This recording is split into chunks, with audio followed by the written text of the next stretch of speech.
Investors, welcome back once again to Insiderpedia. तो दोस्तों, आज हम बात करेंगे केमिकल की एक company Deepak fertilisers and petrochemical corporation limited के बारे में। तो आज इस वीडियो में हम समझेंगे कि इनका फाइनेंशियल एनालिसिस करके देखेंगे कि इनका फाइनेंशियल ट्रैक रिकॉर्ड कैसा है। तो चलिए चलते हैं दोस्तों और देखते हैं दीपक फर्टिलाइजर्स एंड पेट्रोकेमिकल्स किस तरीके से क्या बिजनेस कर रही है।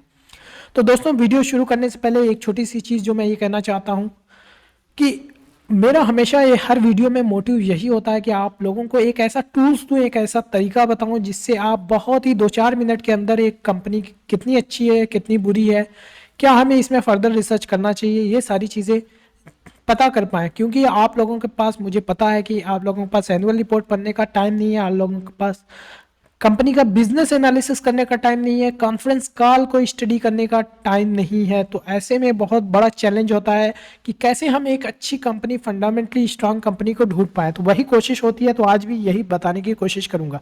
तो अगर इसका 10 साल का चार्ट देखें तो काफ़ी ज़्यादा चिंताजनक वाली बात है, क्योंकि अगर इसका देखें तो वैसे तो ये पिछले 10 सालों में अच्छा रिटर्न दिया है, लेकिन अगर कोई 2022 में इसमें इन्वेस्ट किया होगा जो कि 1000 रुपये का शेयर प्राइस चल रहा था, अभी अच्छा खासा ऑलमोस्ट 40% करेक्ट हो चुका है और करीब करंट टाइम में 600 के आसपास चल रहा है।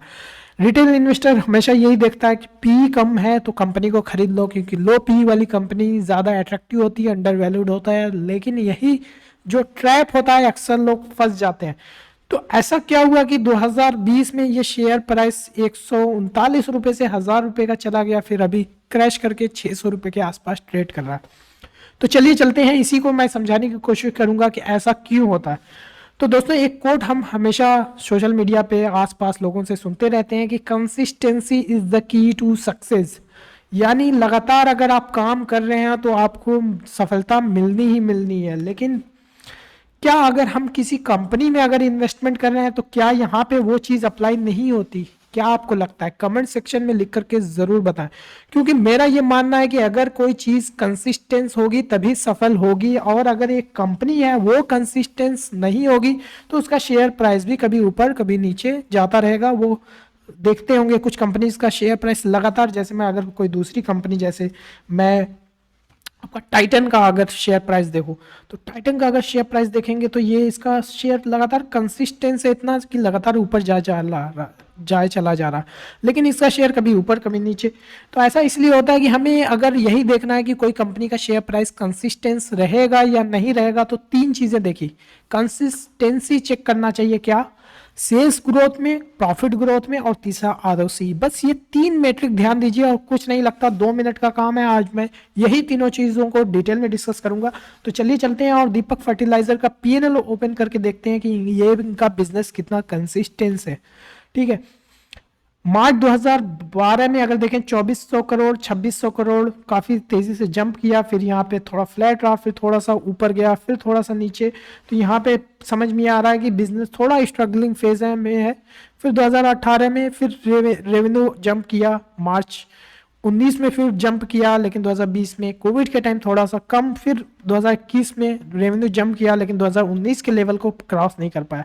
2022 में ये अगेन क्रॉस किया, लेकिन ओवरऑल धीरे धीरे कभी फ्लैट कभी ऊपर जा रहा है। लेकिन अगर यहीं पे पीएनएल देखें तो 2012 में जो 212 करोड़ था, ये 2019 आते आते देख रहे हैं 73 करोड़, यहाँ पे 240 करोड़ हुआ, 67 करोड़, यहाँ पे फिर 2022 में ये 600 करोड़ हुआ, 2023 में 1200 करोड़, फिर यहाँ पे रेवेन्यू फिर जो है प्रॉफिट हाफ हो गया, ऑलमोस्ट 1200 करोड़ से प्रॉफिट घट करके 600 करोड़ हो गया।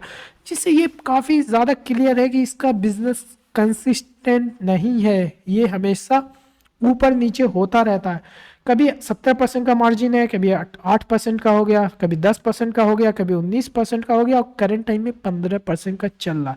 अब ऐसे में कभी जब शेयर ऊपर जाता हुआ दिखता है तो लोगों को लगता है कि बिजनेस हो सकता है आउटलुक चेंज हो गया हो, और कभी कभी पी कम होता है, इस वजह से हम इन्वेस्टमेंट कर बैठते हैं और पता लगता है कि हमने बहुत ऊपर के लेवल पे बाइंग की है। तो अगर आपको इस बिजनेस में इन्वेस्टमेंट करना है तो हमेशा ये देखें कि कमोडिटी साइकिल कैसा चल रहा है। एक्चुअल जो फंडामेंटल रीजन था इनका 2021 जो 20 में 10% मार्जिन था वो बढ़ करके 19% हो गया, 19% से फिर अभी घटने लगा है। और अगर हम इसी जो है क्वार्टर देखें तो 12% का जो मार्जिन है, जो कि 2022 में 24-25% का मार्जिन हो गया था। ऐसा इसलिए हुआ था कि इनका एक नाइट्रिक एसिड और अमोनिया के प्राइसेस काफ़ी ऊपर हो गए थे। जब यूक्रेन और रशिया का वार चल रहा था उस दौरान ये ज़्यादा कुछ कमोडिटी के प्राइसेस काफ़ी ऊपर गए थे, जिस वजह से इनका प्रॉफिट टेम्परेरी बूस्ट हो गया था। और लोगों को लग रहा था कि 10 के पी पे, अगर मैं यहाँ पे पी का चार्ट ओपन करूँ तो लग रहा है कि यहाँ का इस कंपनी का पी 10-11 का है। इस चक्कर में जैसे देख सकते हैं कि 5 का पी हुआ करता था, ठीक है, मई 2023 में। अभी मई और 2023 का अगर हम यहाँ से चार्ट ओपन करें तो लग रहा है कि कितना कम भी है, और उसकी वजह से ये शेयर अंडर वैल्यूड दिखता है, लेकिन लोग ट्रैप हो जाते हैं। तो दोस्तों इस तरह के बिजनेस को अवॉइड ही करना बेटर होता है। मैं पर्सनली ऐसी बिजनेस में इन्वेस्ट करने की कोशिश करता हूँ जो कि लगातार कंसिस्टेंट हो, लगातार सेल्स और प्रॉफिट रिपोर्ट कर रहे हो, जो कि ग्रोइंग फेज में हो। वरना फिर आप कमोडिटी साइकिल के किस फेज में है जिसको ट्रैक करना बहुत ही मुश्किल हो जाता है। तो हमेशा दोस्तों ध्यान रखें कि sales growth, profit growth consistency नहीं होगी तो आपका शेयर प्राइस भी कंसिस्टेंट नहीं होगा। उसी के अलावा आरओसी देख लें तो अगर रेशियो वाले सेक्शन में आए तो यहाँ पे देखेंगे कि 2016 में 8% का, 9% का, 8% का, 6% का। आरओसी का सिंपल सा मतलब ये है कि कंपनी जो भी पैसा लगाई हुई है बिजनेस में उस पर कितना रिटर्न जनरेट हो रहा है, कितना प्रॉफिट जनरेट हो रहा है। तो भाई अगर कोई कंपनी 7-8% रिटर्न जनरेट कर रही है 2015 से 2019 तक, देख सकते हैं, तो मेरा तो सवाल उनसे यही है कि आप बिजनेस ही क्यों कर रहे हो? आप तो पैसा उठा करके बैंक में डाल देते तो भी हमारा एफडी का रेट ही 7-8% मिल जाता।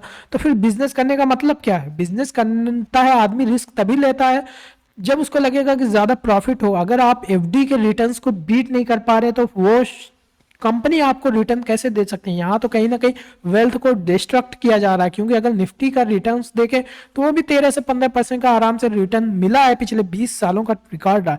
तो अगर कोई कंपनी का आरओसी जो कि up to the mark at least 15% का नहीं है और इस तरह से पुअर है काफी, जो एफडी के रिटर्न को भी बीट नहीं कर पा रहा, तो यहाँ ऐसी कंपनी को तो आपको अवॉइड ही करना ज़्यादा बेटर होगा। अगेन ये कोई मैं सेल रिकमेंडेशन नहीं दे रहा हूँ, एक जो बेसिक चीज़ है, जो एक बेसिक एनालिसिस का तरीका है, किस तरीके से आप सिर्फ फाइनेंशियल स्टेटमेंट को देख करके जज कर सकते हो कि कंपनी कितनी पानी में है, किस तरह से अपना बिजनेस कर रही है, अच्छी कंपनी है या फिर कमोडिटी बिजनेस है, ये आप डिसाइड कर सकते हो। तो उम्मीद करता हूँ दोस्तों आपको कुछ नया सीखने को मिला होगा।